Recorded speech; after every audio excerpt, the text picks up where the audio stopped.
კახეთში ავარიის შედეგად 14 ადამიანი დაშავდა. შემთხვევა ნეკრესის მონასტერთან მოხდა. დაშავებულები თელავის რეფერალურ საავადმყოფოში სასწრაფო სამედიცინო დახმარების ბრიგადებმა გადაიყვანეს.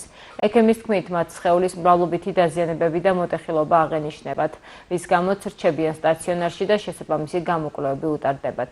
თვითმხილველების ინფორმაციით, ერთმანეთს საპირისპიროდ მოძრავი მსუბუქი ავტომობილი და მიკროავტობუსი შეეჯახნენ.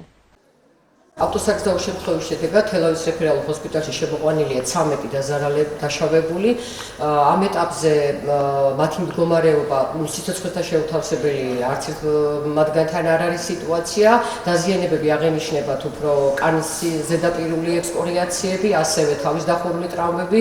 არის რამოდენიმე მათგანთან ტრავმული მოტეხილობები, ზედა და ქვედა კიდურის ტრავმა, რომელიც საჭიროებს ქირურგიულ ჩარევას.